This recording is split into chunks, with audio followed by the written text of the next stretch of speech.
Do an hour. What's up, you? What is up, YouTube? How y'all doing? Yeah.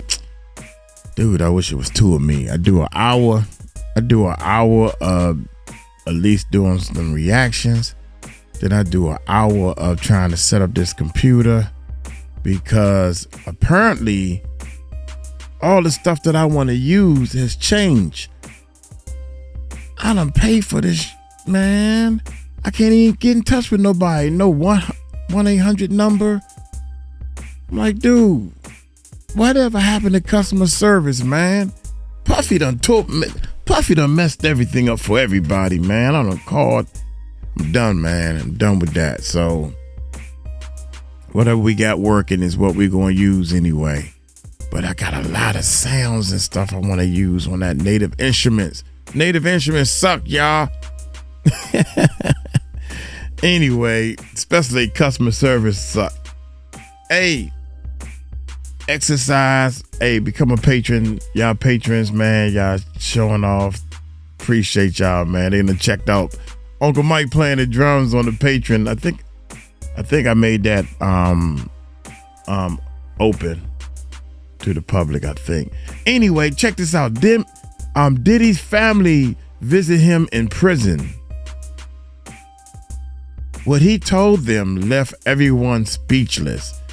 Y'all ride with me on this, man. Ride with me on this. I think these are tales or stories or whatever.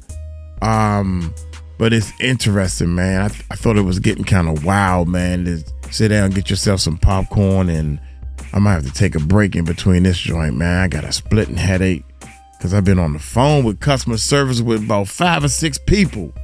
Jesus, man. Why y'all can't leave well enough left alone? Hit that subscribe button, hit that bell. Let's something check it before out. the rest of us do. Today, they're huddled in the corner, their voices low but urgent.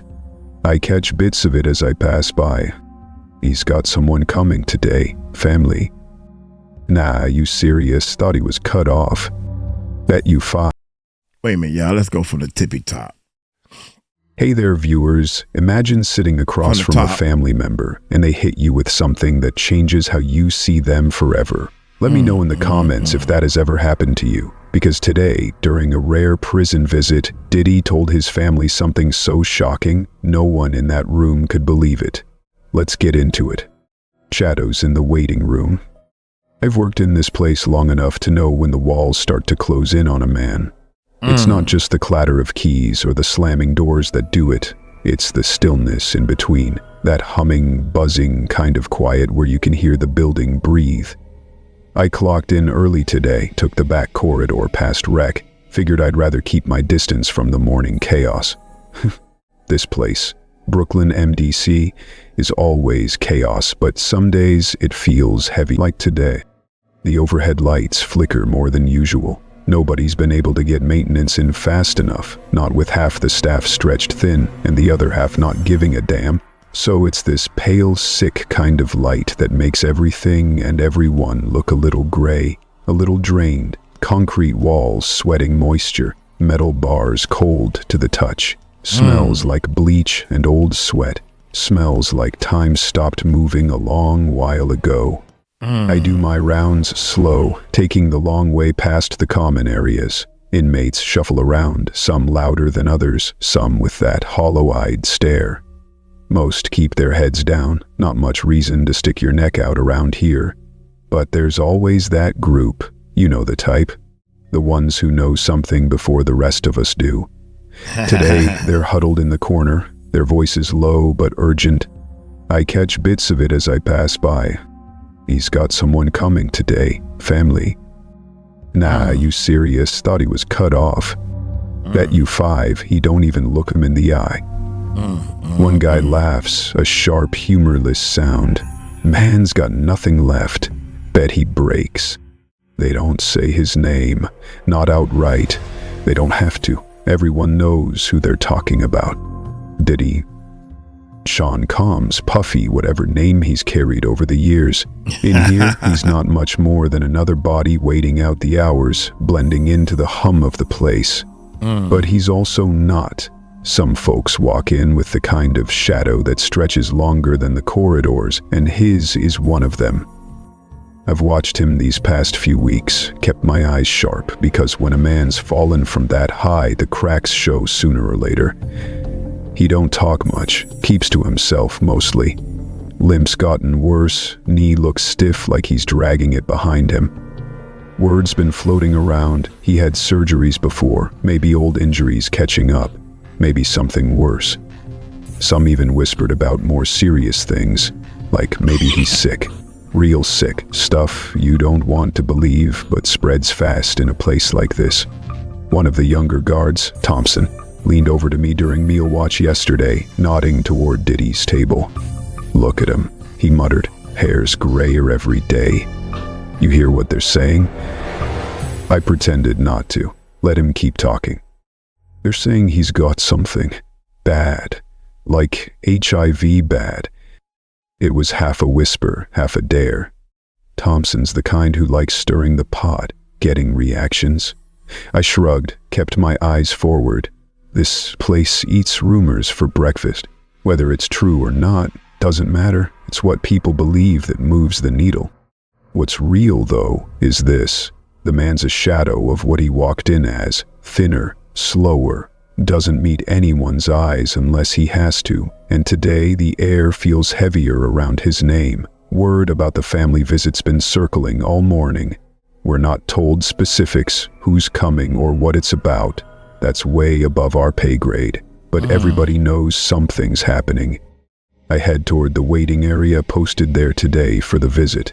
It's not much, just a line of hard plastic chairs, a desk that's seen better decades, and the faint buzz of fluorescent lights overhead. Walls painted that faded off-white, the kind that somehow makes things feel smaller, tighter. The clock ticks louder in here. Through the bulletproof glass, I catch sight of the outer lobby, a few figures standing stiffly, hands clasped in front or tucked tight against their bodies. I can't make out faces yet, but you can tell a lot from posture. One older woman looks tired even from a distance. Two younger ones, both dressed sharp but holding tension in their shoulders like they're carrying invisible weights. They've been waiting a while, I can tell, the kind of wait where you keep rehearsing what you're going to say, only to know it won't come out right when the time comes. You got that right. I glance at the logbook. No names written, just a generic family entry approved for the day. Doesn't say much else. Protocol keeps it that way. Less information passed around, fewer mouths running. Behind me, Jenkins from the desk shifts in his seat, tapping his pen. "You think he's gonna lose it?" he asks without looking up. I grunt. "Don't know." Jenkins smirks. Man like that used to running the world. Now sitting in here, eating mush, lights buzzing all night. Family showing up, probably seeing him like a ghost of himself. Can't imagine. I don't say anything back.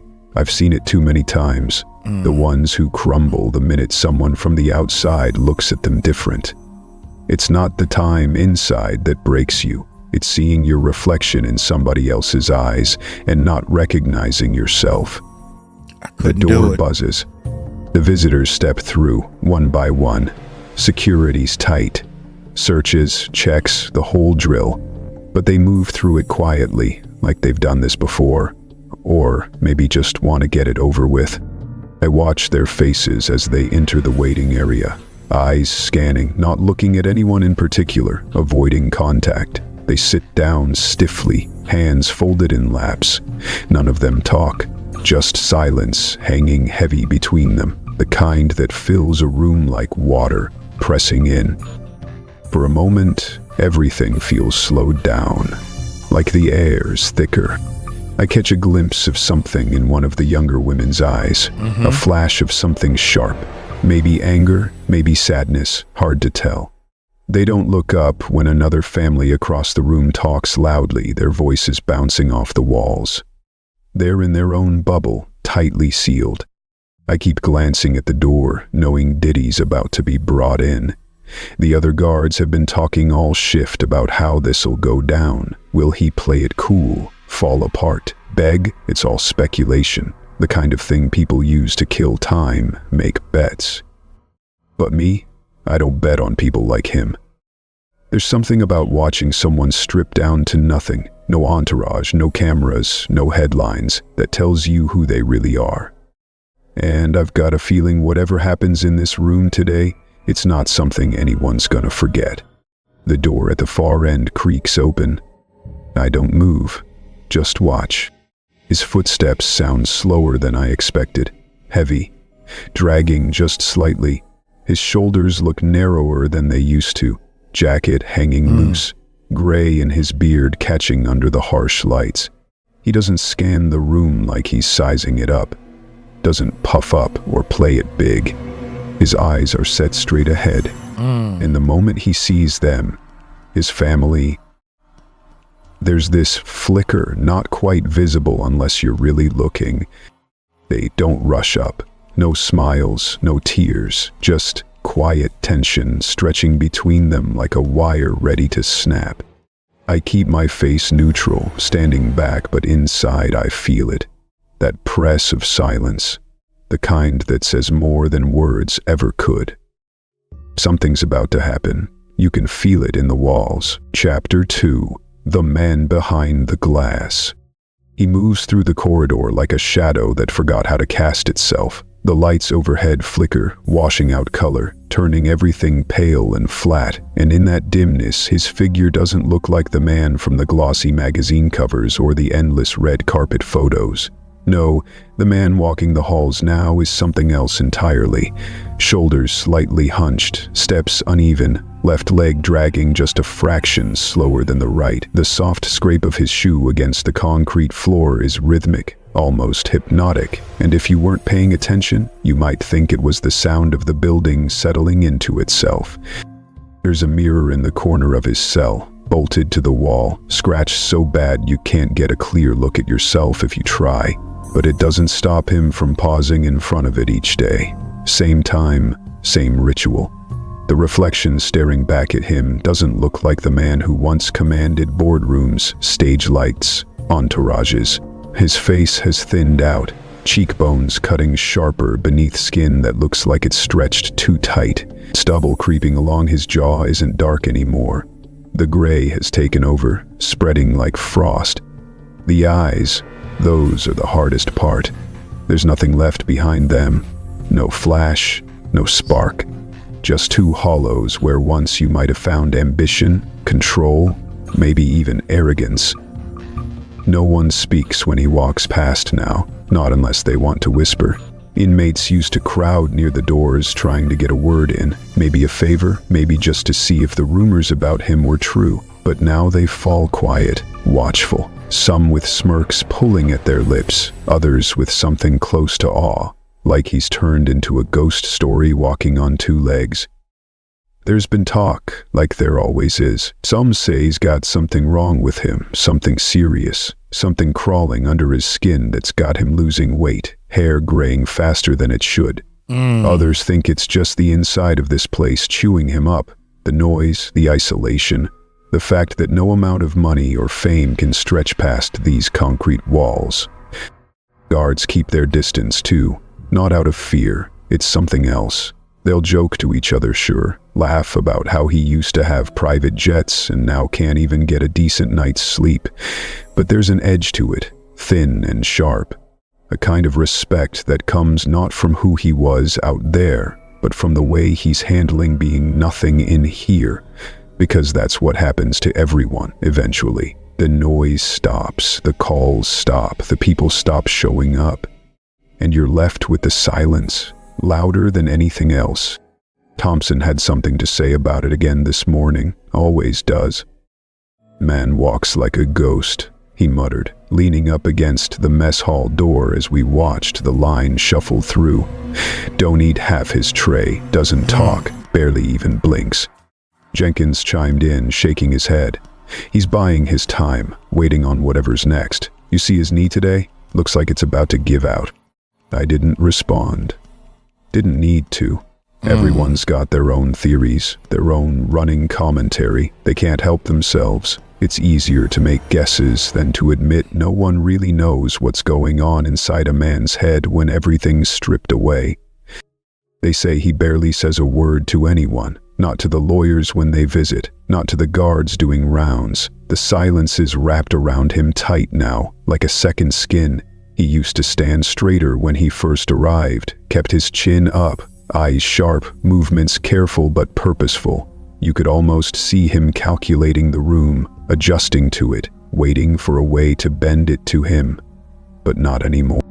It's different now, like each day's been draining him out in small increments, and the person that walked in weeks ago has been hollowed out, leaving only enough behind to keep the routine going. This morning, they gave him fresh clothes for the visit. Standard issue, but clean. He folded them neatly, precise. Same way he moves, like every gesture's controlled, even when there's nothing left to control. The gray shows clearer against the collar, his hands thinner now, veins visible. Smooth the fabric before he slides the shirt over his shoulders. By the time he's let out, the hall is quiet except for the usual buzz of electric locks clicking open and shut, inmates watching from corners, from behind thick glass.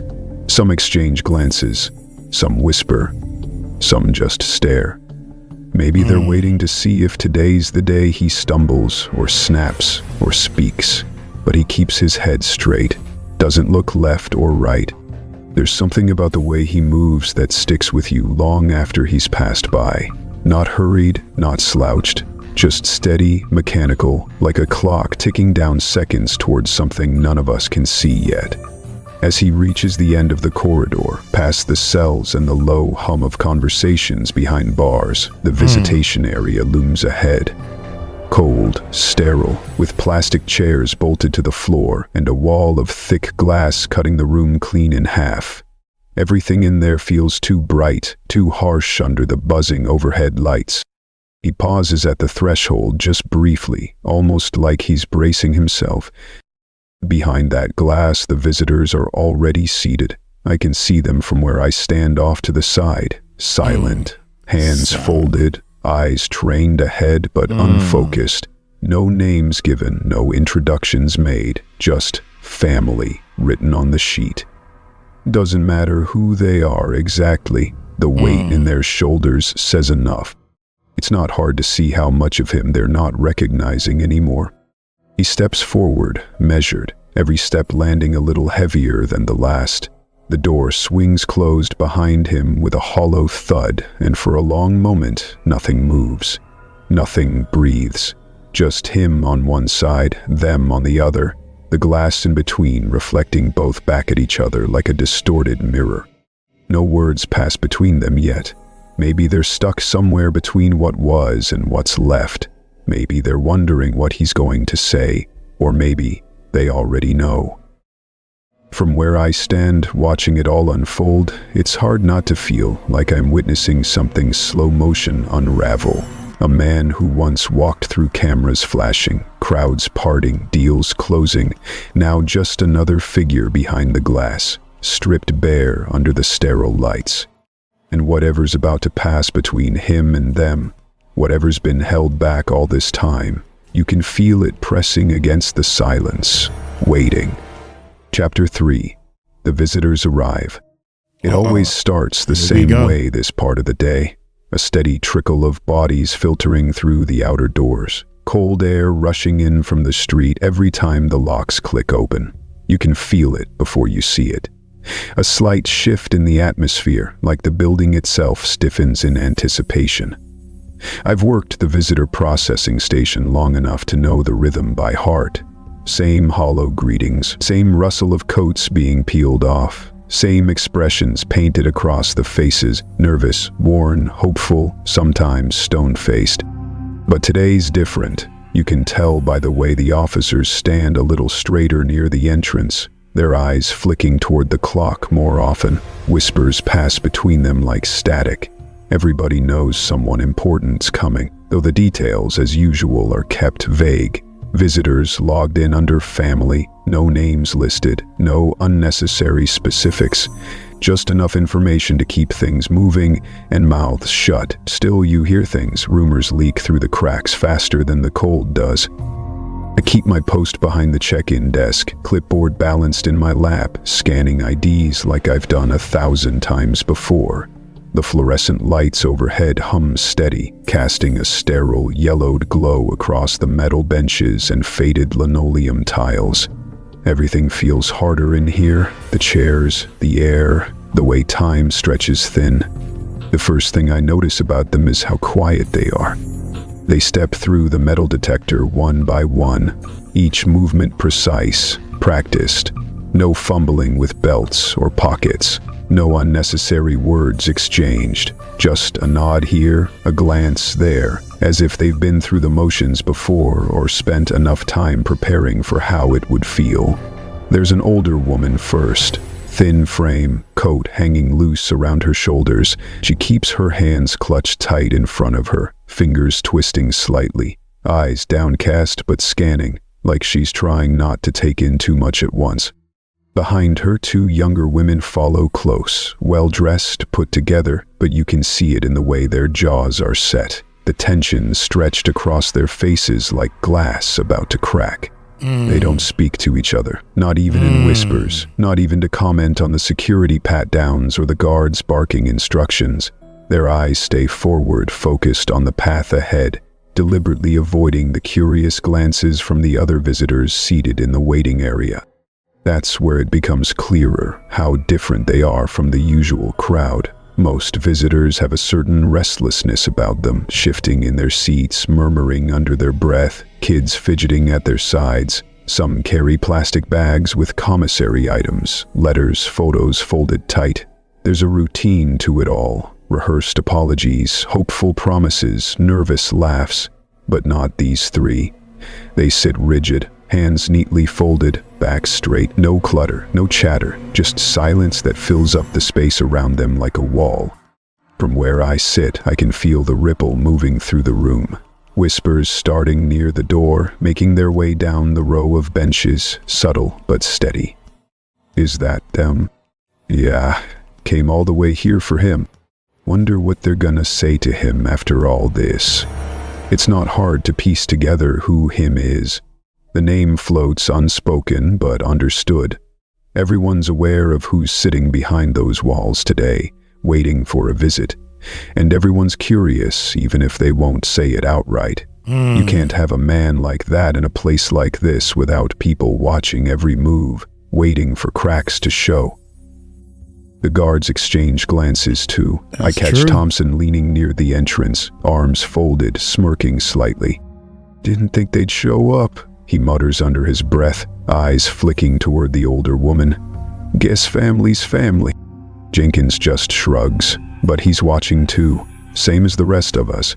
Nobody says much, but you can feel it hanging in the air. Speculation, judgment, something close to pity, maybe. It's hard to tell.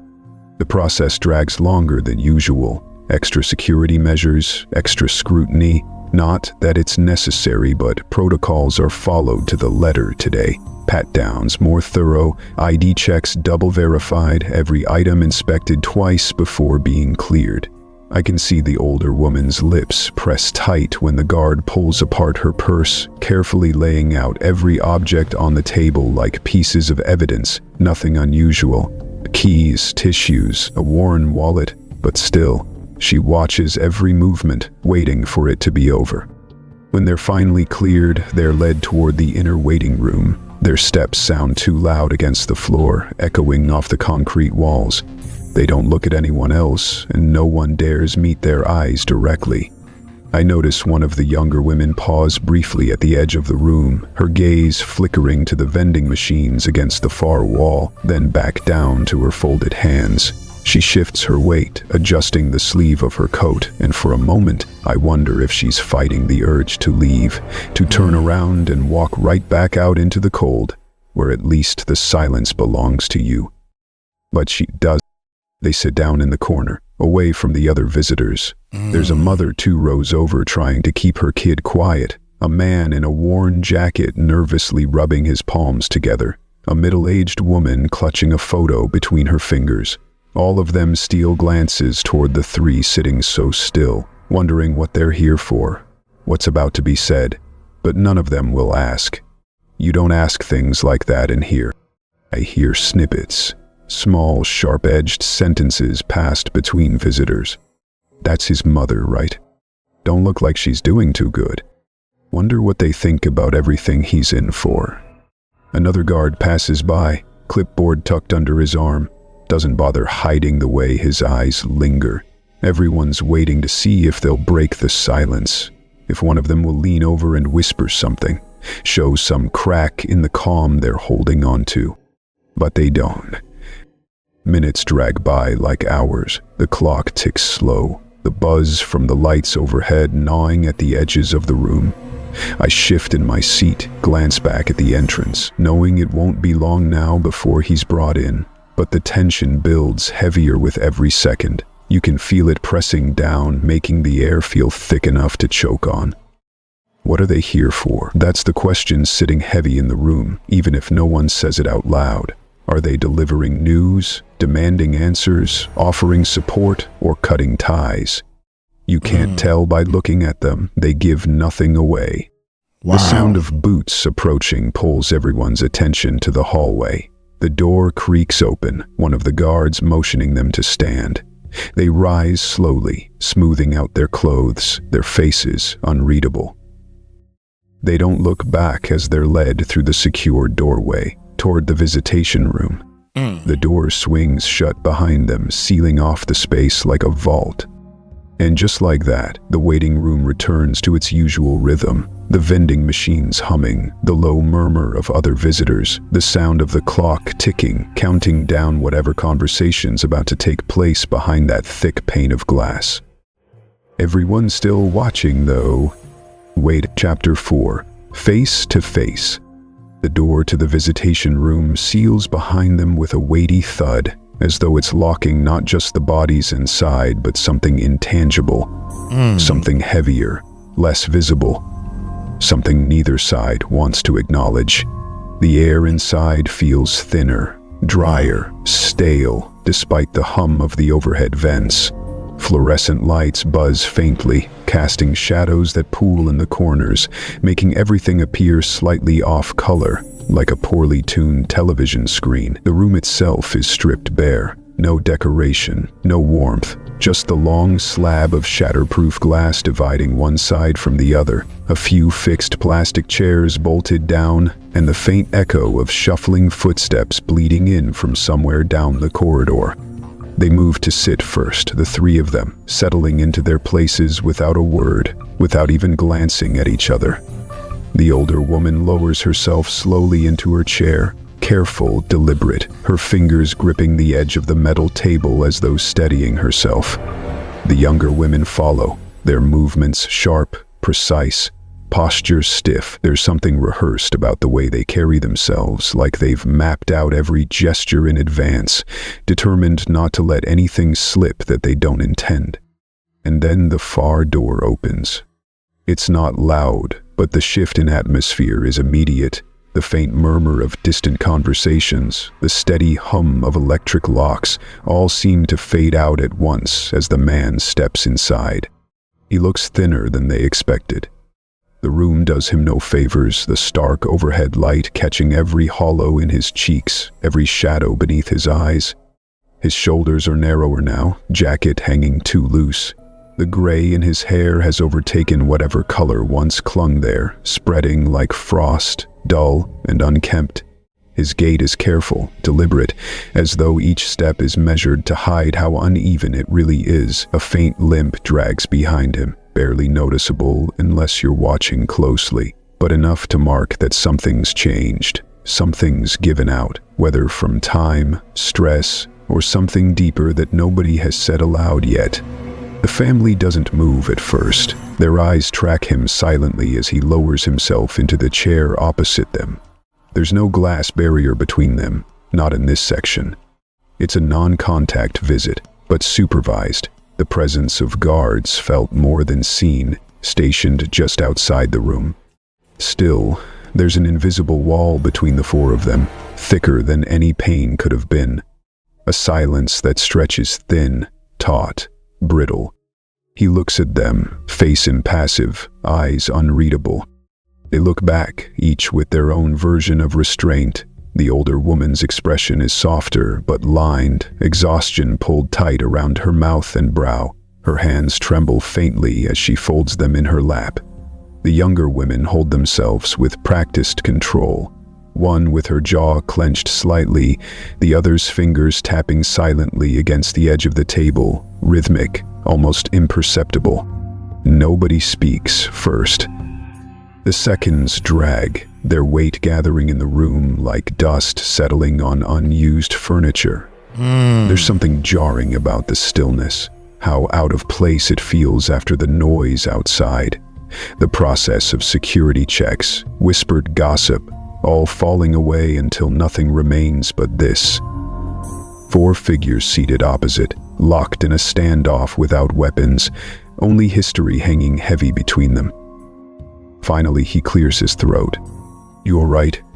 The words come out rough, barely louder than a murmur, cracked around the edges like they've been sitting unused for too long. His gaze shifts to each of them in turn, lingering slightly longer on the older woman.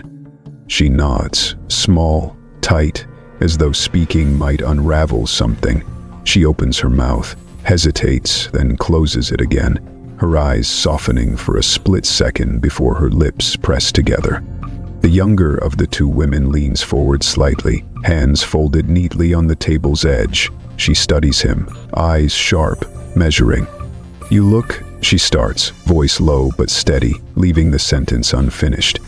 It trails off like she doesn't know whether the word she was reaching for is appropriate, or if there is even a word that fits. He doesn't flinch, doesn't react. "It's nothing," he says simply, brushing past it like it's irrelevant. His fingers tap once against the table, a mimicry of her own earlier motion. "Don't worry about all that."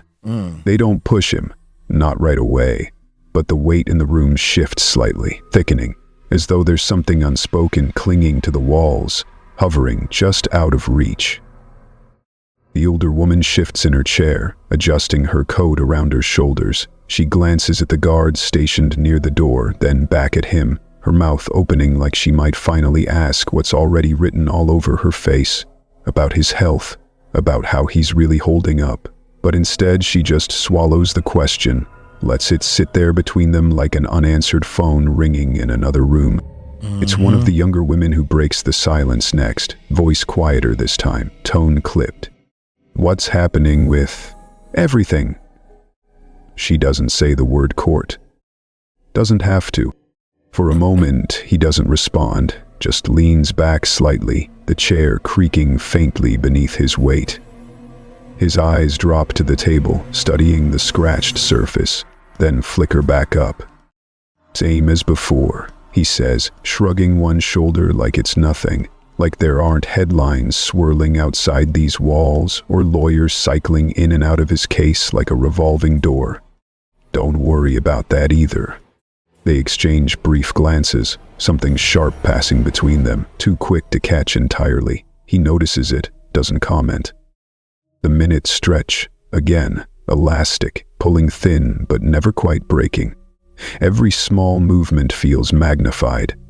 The way he taps his fingers once more, the way the older woman shifts slightly in her seat, the faintest crease forming between the brows of the woman seated closest to him.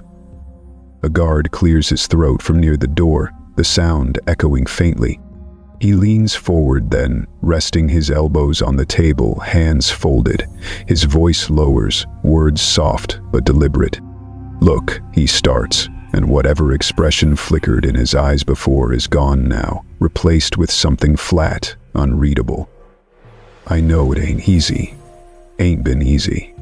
Nobody corrects him, nobody fills the space. His gaze moves to each of them again, pausing briefly, like he's weighing something invisible on the table between them. Then he leans in slightly more, shoulders hunching just a fraction, voice dropping to almost nothing. What he says next isn't loud enough for anyone else in the room to catch. Not the guards stationed outside, not the other visitors passing through, just them. Just the three sitting across from him, their faces flickering between surprise, confusion, something deeper that tightens their expressions before they smooth over again. Whatever it is, whatever words fall between them in that moment, it lands heavy, pressing into the cracks already forming. He leans back after like the weight of it's been lifted from his shoulders but transferred to theirs. Nobody speaks right away. They sit there, each of them holding that silence now, trying to figure out what to do with it. The air feels heavier as the seconds drag. Outside the door, the usual rhythms continue. The shuffle of footsteps, the faint murmur of other conversations. But inside the room, it's as though the rest of the world has stilled, held at bay by whatever invisible barrier just fell between them. Eventually, one of the younger women straightens in her seat, smoothing out her coat sleeve with deliberate precision. She nods once, short, tight. The older woman reaches for her bag without a word.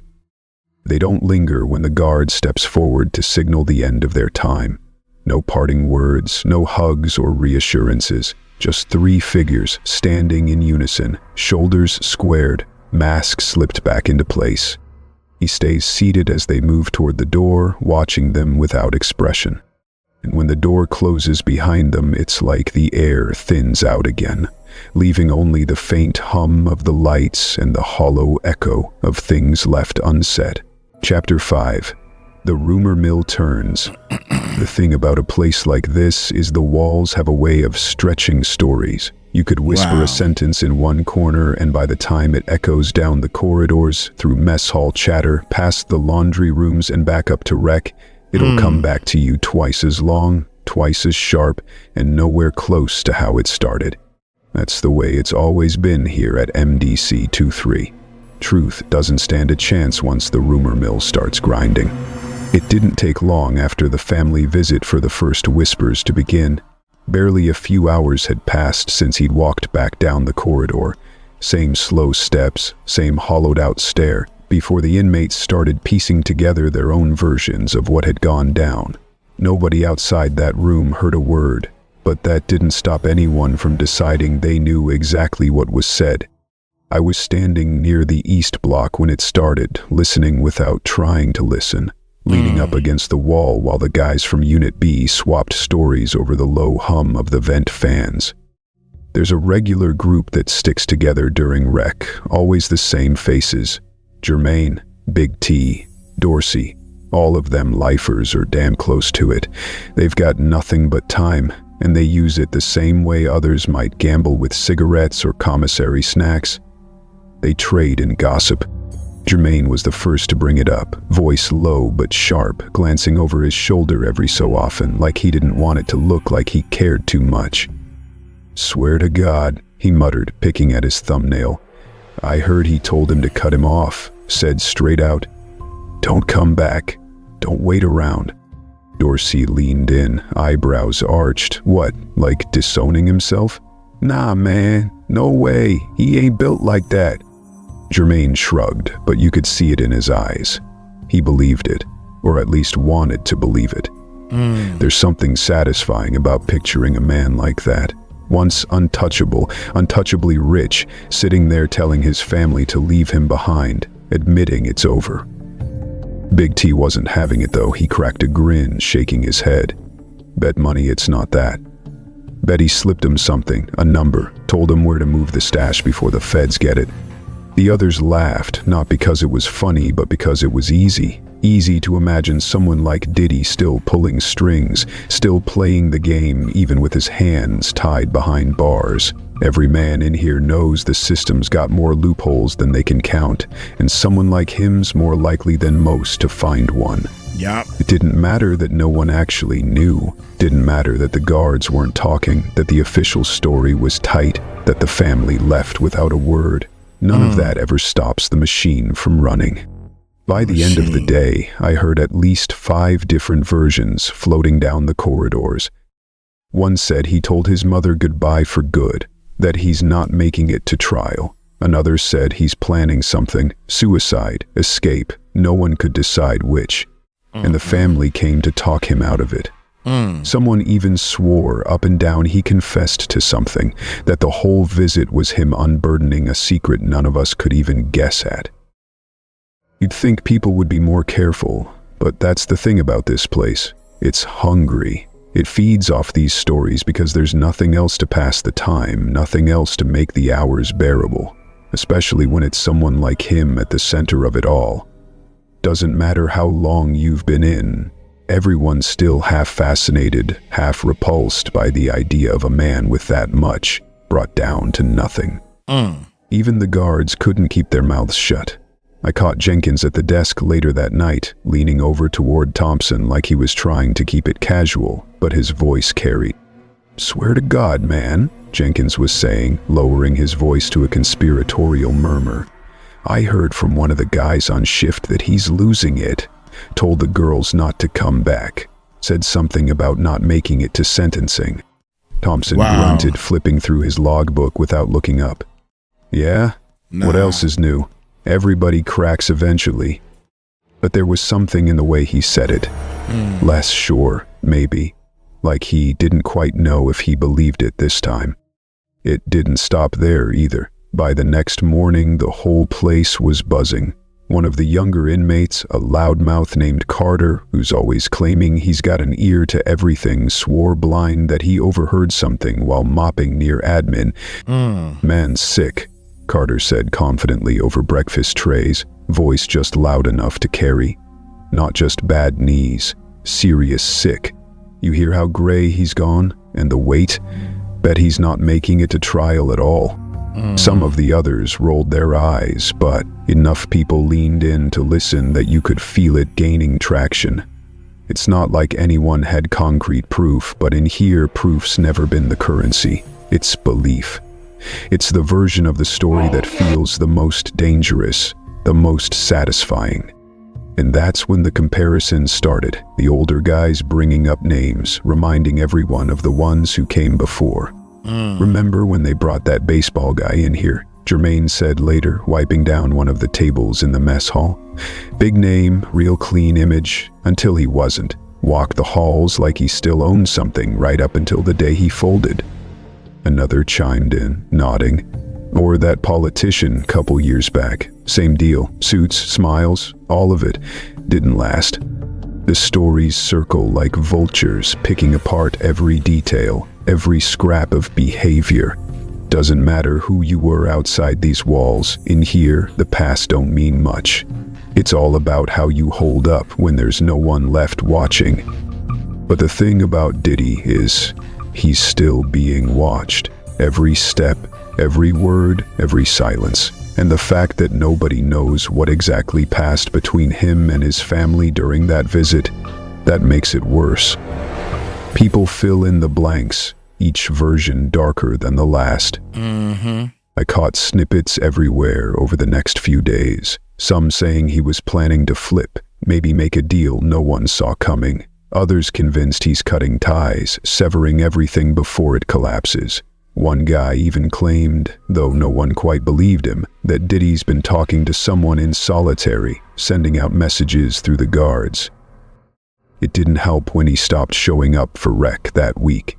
Skipped meals a couple times too, though no one could confirm why. Some said it was the meds they've got him on. Others whispered about something more serious. And every time the rumors came up, there was this undercurrent running beneath it all. Not just the usual fascination or idle curiosity, something sharper, meaner, a kind of satisfaction in watching someone like that unravel. The guards kept their usual front, cracking jokes, shrugging it off, but even they lingered a little longer at shift change, comparing notes. One of the older guys mentioned he looked thinner every time they saw him, quieter. Another said he's been staring at the walls more lately, like he's somewhere else entirely. No one knows for sure. That's the thing that keeps the engine running, because the truth's locked up tight, behind closed doors, and in here, the empty spaces always get filled one way or another. By the end of the week, nobody's talking about much else. Whatever he whispered to his family that day, whatever passed between them in that room, it snowballed into something bigger than all of us. Everyone's waiting to see if the cracks will finally show, if he'll fold the same way others before him did. But the thing is, nobody really knows. And that's what keeps them watching. Chapter 6. Fractures behind bars. Nights are the worst inside these walls. The hum of daytime activity, the shuffle of feet, the slam of doors, the low murmur of voices, all fades out, and what's left behind feels too heavy, too still. That's when you start noticing the cracks forming, the little things men hide during the day but can't quite hold together once the darkness settles in. Some pace, some pray, some stare at nothing like they're trying to see past the concrete, past the bars, into whatever world exists beyond this place, and some, like him, start unraveling in ways you don't expect. Lately, it's been harder not to notice. I've worked plenty of night shifts, enough to know the rhythms by heart, but ever since that visit, ever since the room went quiet and those whispers started spreading down the halls, the patterns shifted. He's not the same. You can see it in the small things, the way he moves, the way he talks, or doesn't. Used to be he kept his routine like clockwork. Meals, rec, legal meetings, even the silence between interactions had a precision to it, like he was holding something tight, keeping it from slipping. But now it's different. A few nights back, I caught sight of him pacing, cell door closed, but the slit in the door's enough to see movement. Back and forth, slow at first, like he was working something out of his muscles. But as the hours ticked by, the pace got sharper, quicker, like he couldn't stop, like whatever was in his head had turned into something physical, clawing its way out through his steps. Every so often, you'd catch him murmuring, nothing clear, just low words, barely audible even over the hum of the vents. Thompson mentioned it to me the next morning, leaning against the corridor wall, coffee in one hand. "You see him last night?" he asked, nodding toward the row of cells. "Man's wearing a groove in the floor." I didn't say much, just nodded.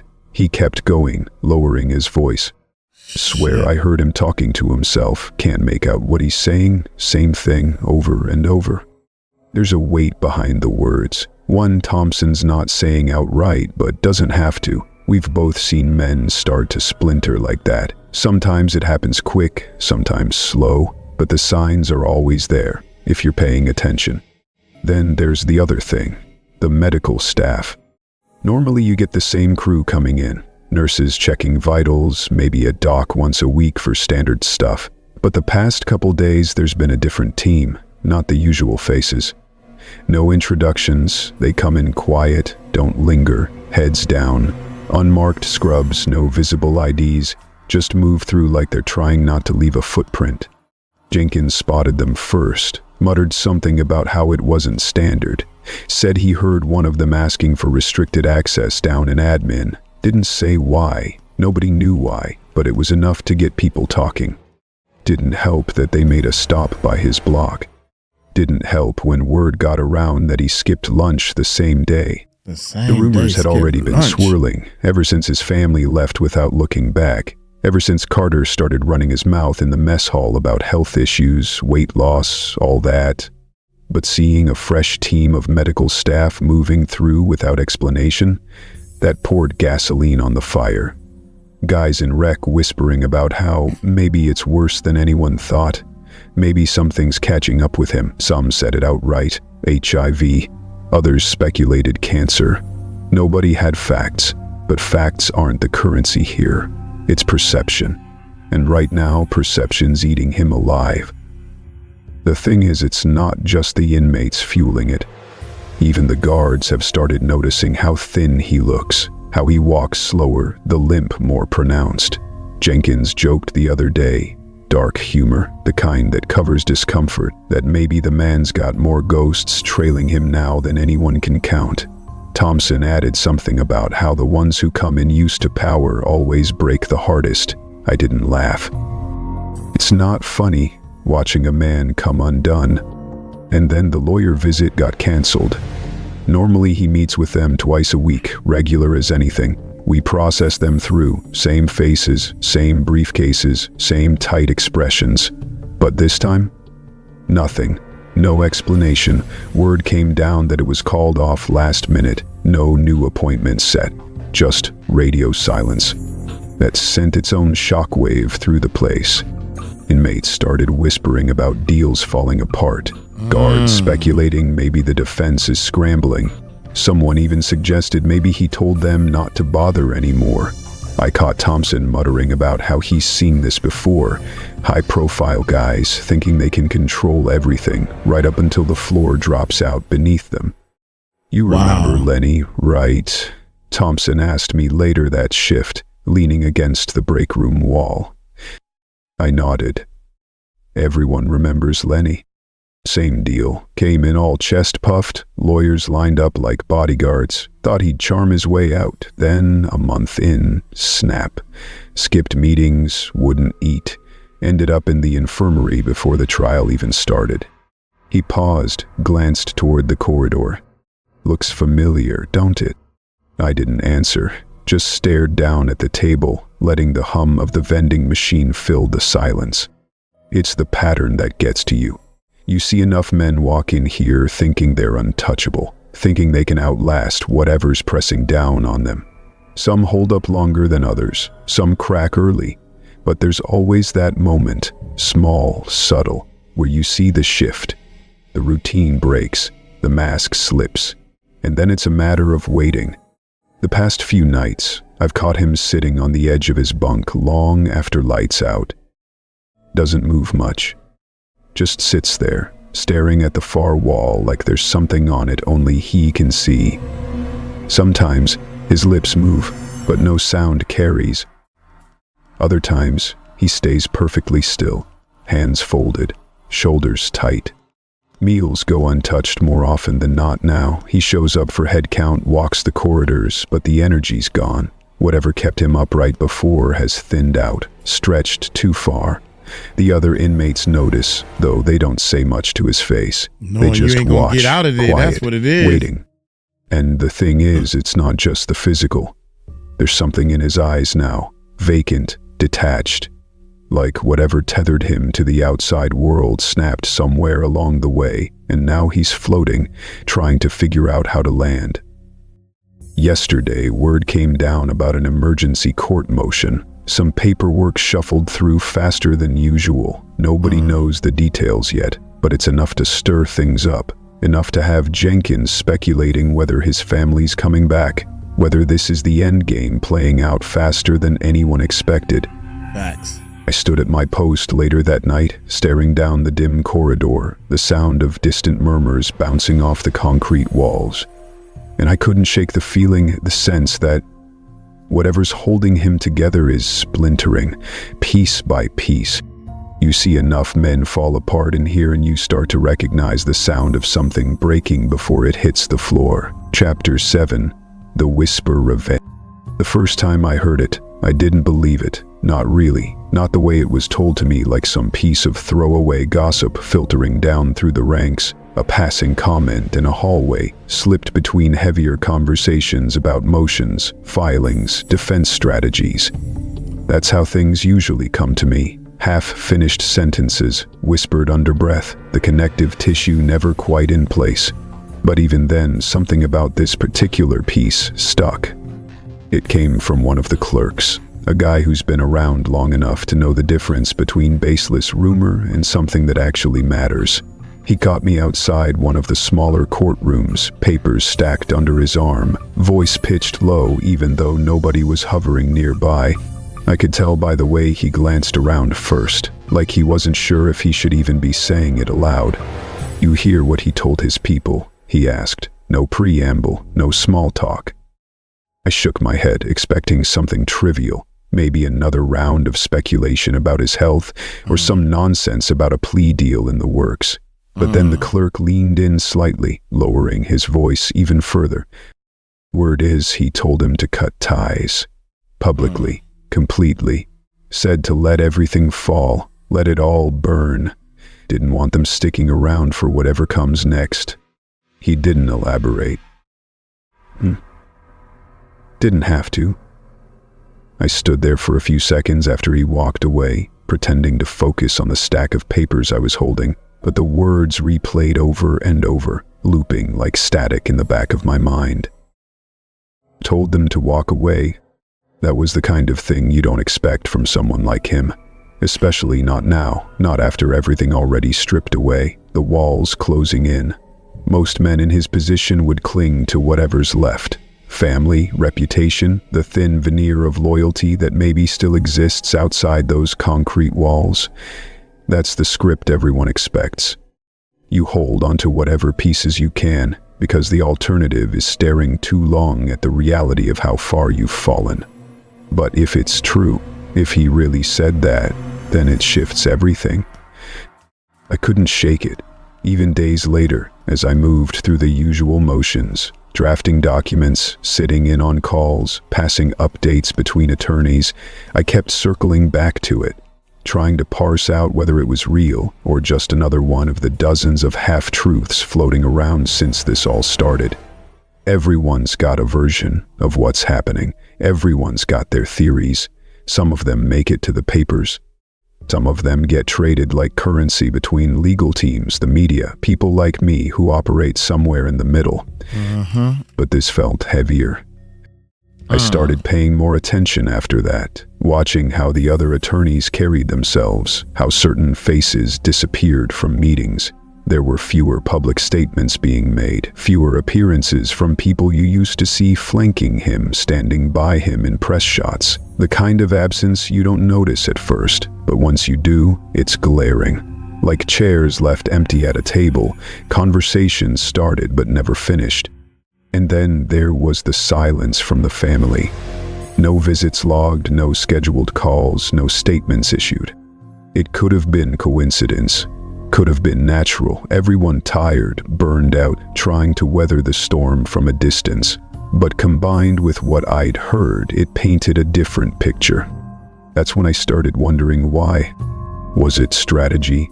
A calculated move to insulate them, make sure they didn't get pulled down into whatever mess was unfolding? Maybe. I've seen that before. High-profile cases where the defendant decides to pull the ripcord, sever ties to protect whatever's left of their legacy, or at least the people closest to them. Sacrifice the empire to save the bloodline. But something about it didn't sit right. It felt colder than that. I kept turning it over in my head, trying to imagine the scene. Him sitting across from them in that sterile visitation room, face hollowed out, voice low enough that no one else could catch the words, leaning in just enough to make sure they understood, to make sure the message landed, telling them to walk away, to disappear. There's a fine line between strategic detachment and something darker, between controlling the narrative and simply giving up. And the more I thought about it, the more it felt like maybe this wasn't strategy at all. Maybe it was surrender. Or maybe it was something else entirely. Some of the other aides speculated, quietly of course, that there was more beneath the surface, that maybe he confessed something in that moment, something bigger than the charges, something personal. Or maybe he issued a warning, veiled enough to fly under the radar, but sharp enough to land where it needed to. It's easy to project when you're on the outside, piecing together fragments.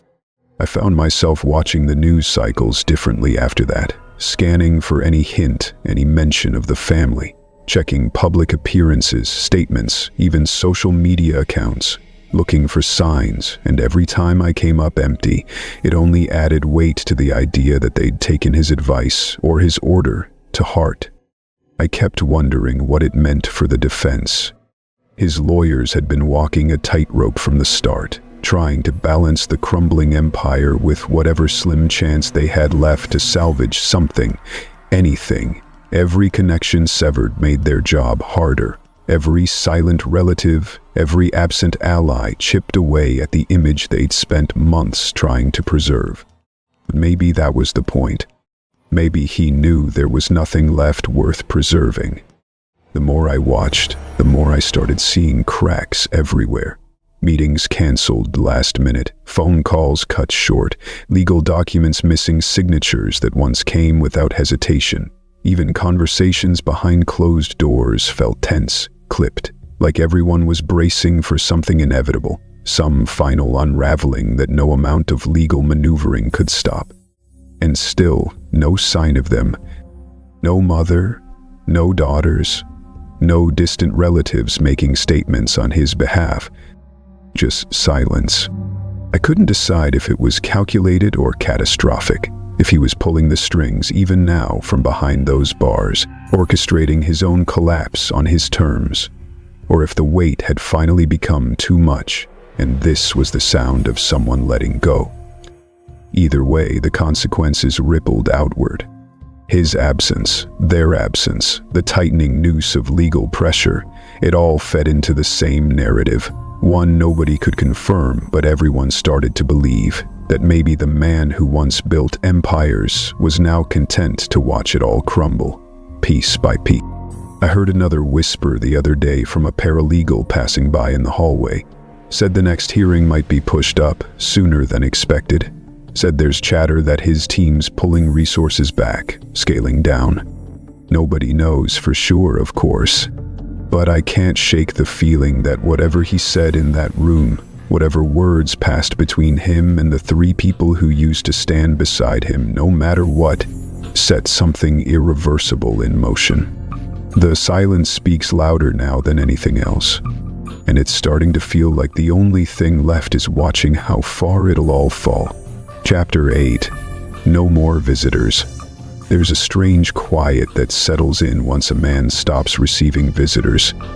It doesn't happen all at once, no dramatic announcement, no single moment where everyone turns and notices. But little by little, the absence becomes heavier than the presence ever was. You start picking up on it in subtle ways. Less paperwork crossing the desk, fewer names on the log sheets. Mail slowing down, thinning out. The routine begins to shift, almost imperceptibly at first, but for those of us who've worked these halls long enough, it's like noticing when the seasons change before the trees do. His name used to carry weight here. You'd hear it echo down corridors, passed between guards on rotation, whispered by inmates huddled at rec. There was a rhythm to it, something about the syllables that had inertia, tugging conversation in its direction. Every day, someone had something new, some rumor, some half-baked theory about his case, his health, what he said to his lawyers, what he said to his family. It was background noise, steady and reliable. But lately, that started to fade. I noticed it first during check-in. Used to be, every week, like clockwork, his family's names would pop up on the schedule. Never listed outright, always marked discreetly but clear enough for those of us handling the forms to understand who they were. I'd see the security team tighten, extra layers of checks slotted in, a slight shift in the guard rotations around visitation. Even the other visitors would sense it, their eyes flicking toward the entrance every time the door buzzed open. But weeks passed, and the line where his visitors' names used to sit stayed blank. No calls logged, no family members requesting time. After a while, the officers stopped glancing at that section of the sheet altogether. No need. It wasn't changing. Mail was next. Used to be he got more letters than most, not just the usual legal notices and statements, but personal ones, carefully handwritten envelopes, neatly addressed, the kind that made you wonder what was inside. Some guards joked about it, how he probably spent more time reading fan mail than prepping for trial. But now, it's mostly legal documents, dry and official. The stack thinned out until there were days we'd walk past his cell and find nothing slipped through the bar. Even the lawyers started showing up less. Meetings that once felt routine got spaced out, rescheduled, shortened. You could see it in their faces when they did arrive. Tighter, less patient, eyes focused somewhere else, even as they walked toward the meeting room. Like they knew how this story was ending and wanted to get through the formalities without wasting too much time. The inmates noticed, too, though no one talks about it much anymore. For a while, he was the center of every conversation. People betting on what verdict he'd get, speculating if he had one last play left. But after the visit stopped, after word got around that the family wasn't coming back, his name came up less and less. Newer arrivals didn't care. Older ones got tired of hearing the same stories loop around. Eventually, the noise quieted, leaving nothing but the routine behind. He still walks the corridors, but there's something different in the way he carries himself. Slower, more deliberate, shoulders hunched slightly, like something's been pressing down on him without letting up. The limp's worse now, more noticeable when he makes his way past the cells. His clothes hang looser, skin drawn tighter around the edges of his face. The gray in his hair's no longer streaked. It's taken over completely. He keeps his eyes down most days, doesn't bother scanning the room like he used to. Court days are the worst.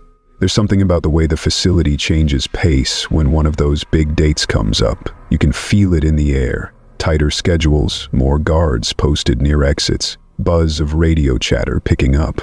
Everyone moves a little quicker, more on edge. When he steps out for transport, it's stark, frail, smaller than he once seemed, hands tucked in, head low. Reporters used to crowd outside, lenses pointed, waiting to catch a glimpse. Now, the crowd's thinner. Some outlets stopped sending people altogether.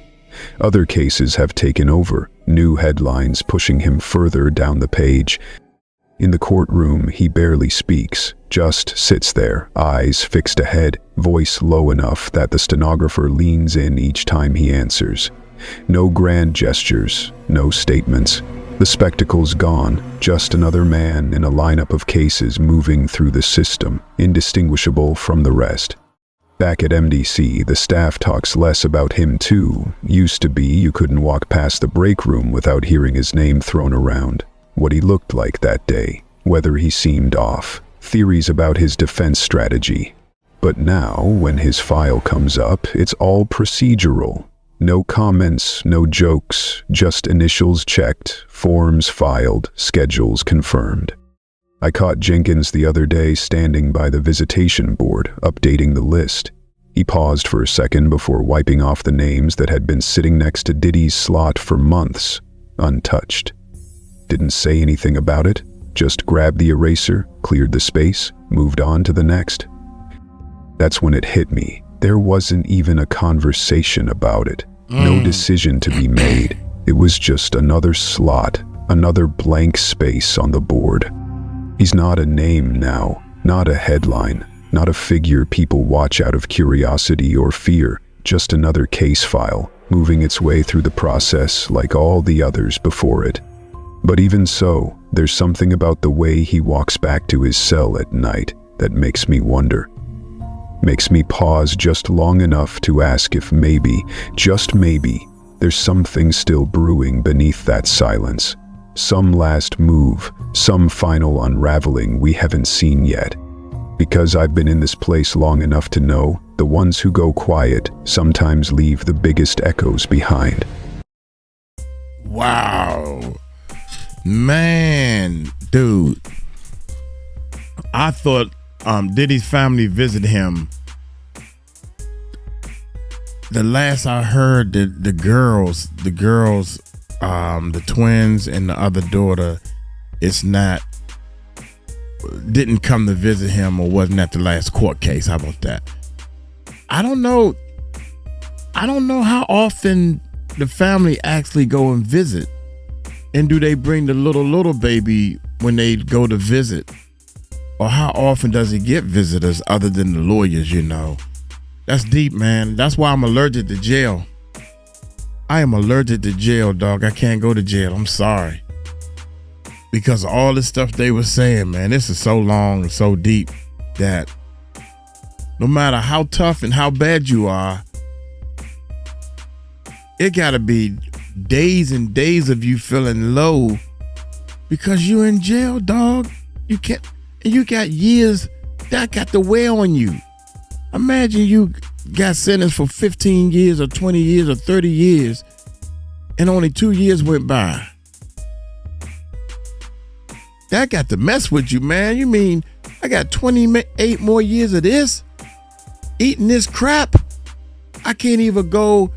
I can drive to Philly right now to get me a real Philly cheesesteak, a chicken Philly cheesesteak. I can go right now. I'm about to go swimming. Yeah, that's what I'm about to do. I'm about to go swimming, baby, because I know one thing.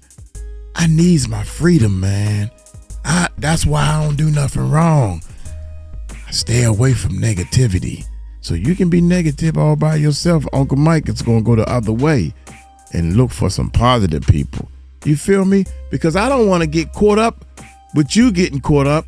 And they thought it was me with you when you got caught up. But it wasn't me. I was just accidentally with you. Man, whatever, man. I ain't got time for all that. Y'all take it light, take it slow. Y'all tell them Uncle Mike told you so. Peace out. I'm taking my tail to the swimming pool, baby.